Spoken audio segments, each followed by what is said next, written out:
President as he left Turkey last month amid concerns about a possible Iranian assassination threat. So what does an operation like this tell us about the intelligence and just how serious that threat may have been?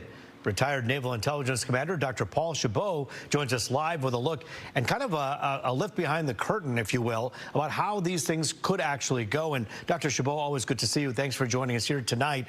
What is it that you make of learning the details of this particular clandestine switch from the president in Air Force One heading somewhere else instead? Yeah, it's a classic Secret Service operation, goes back in history multiple times. Similar circumstances to some degree with other presidents I can mention here shortly. But this was really a classic denial and deception tactic. Remember, there were 3 planes that were initially in Turkey. You had the new Qatari donated Air Force One with the red strip. Then you had the traditional large blue one, JFK painted Era one. And then you had a much smaller one, which was a 757 Boeing.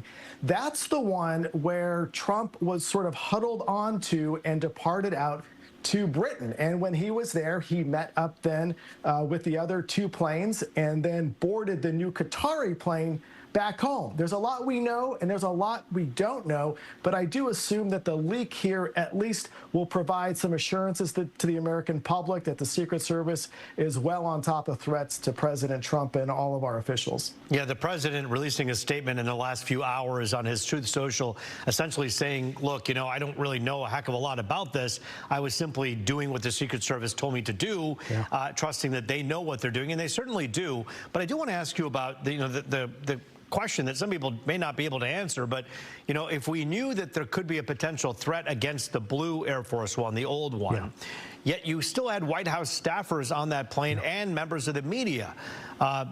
All joking aside about members of the media being on that plane, these are Americans on the plane, and yet it was allowed to fly. What does that say about what we knew and what could have happened?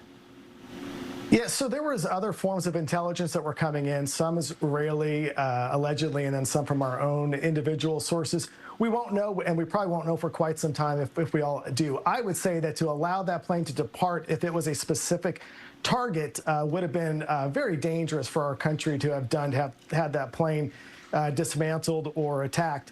Now, from the attack perspective, what we do know is that the potentials were maybe a shoulder-fired missile, potentially a drone, maybe sabotage, or a missile threat. Now, look, Iran has already targeted Turkey about 4 times in March with ballistic missiles. So they have the range and the capability to hit Turkey and certainly a region around where Air Force One and the president was. But you bring up a great point, and at this point in history, we just do not know the facts to that. Yeah, we may never know because of the fact that so much of this is done in secret on purpose. It is called the Secret Service. I mean, there's a reason we're not supposed to know everything. But I do want to ask you a little bit about the history of this. I think it's important to note that this has happened in the past.